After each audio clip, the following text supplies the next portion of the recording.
ഒത്തിരി സ്വപ്നങ്ങൾ സീരിയലിൻ്റെ ഏറ്റവും പുതിയ പ്രൊമോ റിവ്യൂയിലേക്ക് എല്ലാ കൂട്ടുകാർക്കും സ്വാഗതം.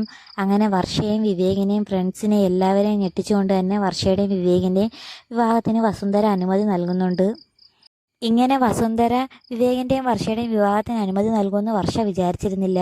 അതുകൊണ്ടാണ് വർഷ വിവേകിനോട് ഇങ്ങനെ ഒരു കണ്ടീഷൻ വെച്ചത്. വസുന്ധര സമ്മതിക്കില്ല. അങ്ങനെയാണെങ്കിൽ വിവേകം വർഷയുടെയും വിവാഹം എങ്ങനെയെങ്കിലും മുടങ്ങിപ്പോക്കോളൂ, അതോടെ വിവേക് എങ്ങനെയെങ്കിലും ശല്യം ഒഴിയുമെന്ന് വെച്ചിട്ടാണ് വർഷ ഇങ്ങനെ ഒരു കണ്ടീഷൻ വെക്കുന്നത്. എന്നാൽ ശിവനന്ദയുടെയും ശർമ്മിളയുടെയും അതുപോലെ തന്നെ വർഷയുടെ എല്ലാ കൂട്ടുകാരുടെയും പ്രയത്നം കൊണ്ട് തന്നെ അവർ വിചാരിച്ചതുപോലെ തന്നെ വർഷയുടെയും വിവേകിൻ്റെയും വിവാഹം വസുന്ധര സമ്മതിക്കുന്നുണ്ട്. ആ സന്തോഷ വിവരം വസുന്ധര വർഷയെയും വിവേകിനെ അറിയിക്കുന്നുണ്ട്. കൂട്ടത്തിൽ ഒരു കണ്ടീഷനുണ്ട്. 6 മാസത്തിനകം രണ്ടുപേരും നല്ലൊരു ജോലി, നല്ലൊരു പൊസിഷനിലെത്തണമെന്ന്. കാരണം വർഷ ഇപ്പോൾ ചെയ്യുന്ന ജോലി ഒരു സേഫ്റ്റി ഇല്ല.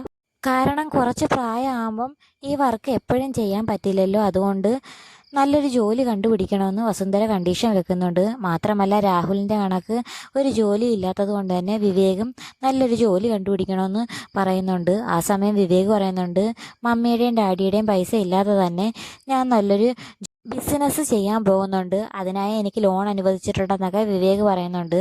അങ്ങനെ എല്ലാ കാര്യങ്ങളും കോംപ്രമൈസായി പോകുന്നുണ്ട്. അന്നേ ദിവസം തന്നെ രാത്രി വിവേക് പേഴ്സണലായിട്ട് വർഷയോട് സംസാരിക്കാനായിട്ട് വരുന്നുണ്ട്. ആ സമയത്താണെങ്കിൽ വർഷ വിവേകിനോട് സംസാരിക്കാൻ താല്പര്യമില്ലെന്ന് പറയുക മാത്രമല്ല കൈ തട്ടി കളയുകയൊക്കെ ചെയ്യുന്നുണ്ട്. ആ സമയത്ത് സൗണ്ട് കേട്ടിട്ട് അഞ്ചു ചോദിക്കുന്നുണ്ട്, അവിടെ ആരാണെന്ന് ചോദിക്കുന്ന സമയത്താണെങ്കിൽ വിവേകിനെ കാണുന്ന അഞ്ചു നിന്ന് ചിരിക്കുന്നുണ്ട്. ഈ സമയത്ത് മല്ലിക ശബ്ദം കേട്ടിട്ട് ആരാണെന്നറിയാൻ ഓടി വരുന്നുണ്ട്. ആ സമയത്ത് എല്ലാവരുടെയും ശബ്ദം കേട്ട് ഇനി എല്ലാവരും കാണുമെന്ന് പേടിച്ച് വിവേക് ഒളിക്കുന്നുണ്ട്. പിന്നീട് കാണിക്കുന്നത് തീർത്ഥാടനത്തിന് പോയിരുന്ന ധനപാലൻ തിരികെ എത്തുന്നുണ്ട്.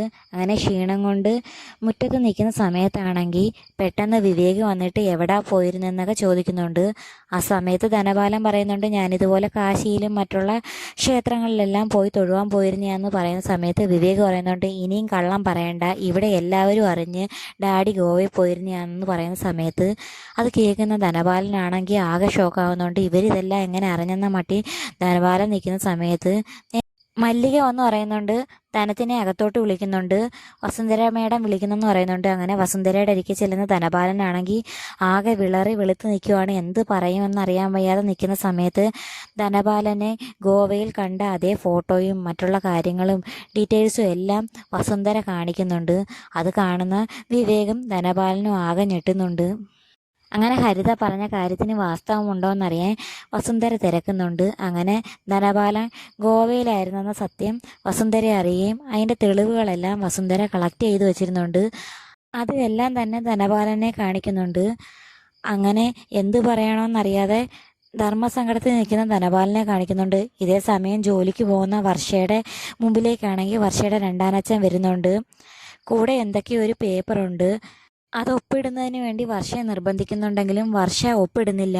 മിക്കവാറും വയനാട് ദുരന്തത്തിൽപ്പെട്ടവർക്ക് കിട്ടുന്ന നഷ്ടപരിഹാര തുക മുഴുവനായിട്ട് അയാൾക്ക് കിട്ടുന്നതിന് വേണ്ടി വർഷയ്ക്കും അതിന് സമ്മതമാണെന്ന രൂപത്തിൽ ഒപ്പിട്ട് മേടിക്കാനാണ് അയാളുടെ പ്ലാൻ.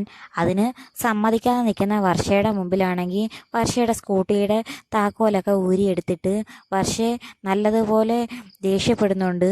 ആ സമയത്ത് വർഷ എങ്ങനെ പ്രതികരിക്കുമെന്ന് കാത്തിരുന്ന് തന്നെ കാണാം. അപ്പോൾ വീഡിയോ ഇഷ്ടമായ ചാനൽ സബ്സ്ക്രൈബ് ചെയ്യാനും സപ്പോർട്ട് ചെയ്യാനും മറക്കല്ലേ കൂട്ടുകാരെ.